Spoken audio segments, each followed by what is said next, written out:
نے فرمایا کہ سب سے پہلے نبی شفاعت کریں گے، اس کے بعد شہید بھی شفاعت کریں گے۔ شہید بھی کیا کریں گے؟ زور سے بولو، ارے زور سے بولو۔ اور پھر علماء ربانیین بھی شفاعت کریں گے۔ تو کوئی سبق کہیں پڑھاتا مل جائے تو مسجد میں کھڑے ہو جاؤ، اور کوئی جواب مانگے تو اگر نہ ملے تو میرے پاس چلے جاؤ، اے میرا فون نمبر لے لو۔ امت کو گمراہ کر دیا گیا، بدعت کو سنت بنا رہے ہیں اور سنت کو بدعت قرار دیا جا رہا ہے۔ اب حدیث سن، آقا فرماتے واللہ یعطی، اللہ مجھے دیتا ہے، وَأَنَا قَاسِمُ، میں لٹاتا ہوں، سبحان اللہ۔ اللہ دینے والا ہے، میں تقسیم کرنے والا ہوں۔ اور جو نبی کا جتنا بڑا عاشق ہوتا ہے، جتنا بڑا غلام ہوتا ہے، اتنا زیادہ اس کو فیض نصیب ہوتا ہے۔ پتہ چلا کہ خزانہ اللہ کا ہوتا ہے، خزانہ اللہ کا ہوتا ہے، سب کچھ اللہ ہی کا ہے۔ وَلِلَّهِ مُلْكُ السَّمَاوَاتِ وَالْأَرْضِ، یہ زمین کی ملکیت اور آسمانوں کی ملکیت اللہ ہی کی ہے، سب کچھ اللہ ہی کا ہے، نظام وہی چلانے والا ہے۔ لیکن جب اس کی قدرت کے مظاہر ہوتے ہیں، یہ اللہ والے ایسے ہوتے ہیں کہ رحمت خدا کی ہوتی ہے، اور دعا سید سالار مسعود غازی کی ہوتی ہے۔ رحمت خدا کی ہوتی ہے، عطا اس کی ہوتی ہے، اور دعا ابراہیم شہید کی ہوا کرتی ہے۔ جو لوگ یہ کہتے ہیں یہ شرک کر رہے ہو، یہاں شرک کر رہے ہو، تو ان سے کہنا کہ نبی نے قسم کھائی ہے کہ میری امت شرک نہیں کرے گی، میری امت۔ اچھا لوگ کہتے ہیں یہاں آنے سے فائدہ کیا ہے؟ تو میں بات کو وقت ہو رہا ہے، اپنے بیٹوں کو، اپنے بچوں کو اتنا یاد کرا دو۔ آقا نے فرمایا کہ جو علی سے اور حسن سے اور حسین سے اور میری اہل بیت سے اور میرے صحابہ سے، ہم اہل سنت والجماعت الحمدللہ، ہماری نگاہوں میں مرتبہ صحابہ بلند ترین ہے، عظمت اہل بیت، محبت اہل بیت بلند ترین ہے۔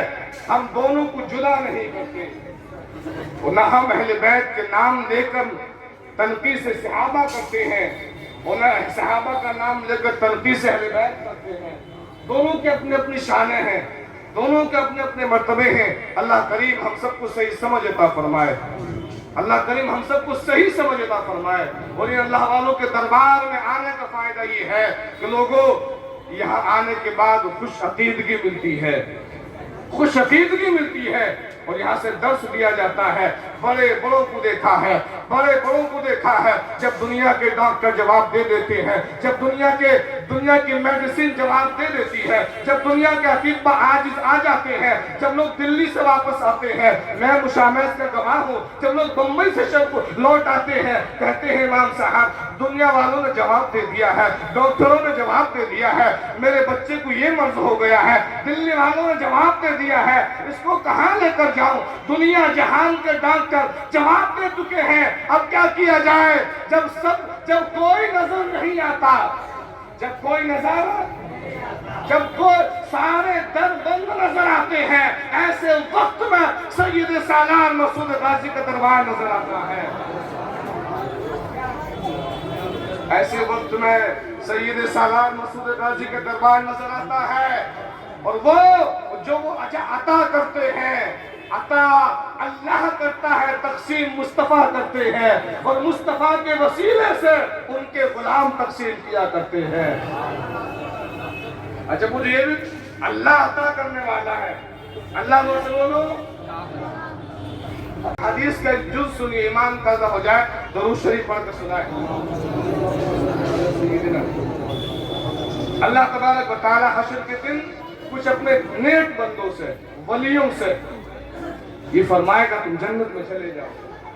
کیا فرمائے گا؟ تم جنت میں چیک بات ذہن سے نکل گئی، چلو کہہ رہے وہ نفسی نفسی کا عالم ہو، کوئی کسی کا یہ بات بھی بہت دہرائی جاتی ہے، ہر بات یہ دہرا کے مزاروں سے دور کیا جاتا ہے۔ حضرت یہ ہے پوائنٹ ہے، کہتے کوئی کسی کے کام، ارے زور سے بولو، تو کیا قرآن نے ایسا کہا ہے؟ نہیں۔ حدیث میں ایسا کہا گیا ہے؟ نہیں۔ اور یہ کیوں دہراتے کوئی کسی کے کام نہیں آئے گا؟ تو ہاں ان سے کہو کہ تم نے بھی سچ کہا، ان سے کہو کہ تم نے بھی، ارے زور سے بولو، ابھی میں سمجھا رہا ہوں۔ کوئی کافر کسی کافر کے کام، ارے زور سے بولو، کوئی کافر کسی کافر کے کام، اور کوئی مومن کسی کافر کے کام، کوئی ولی کسی کافر کے کام، کوئی نبی کسی کافر کے کام نہیں آئے گا۔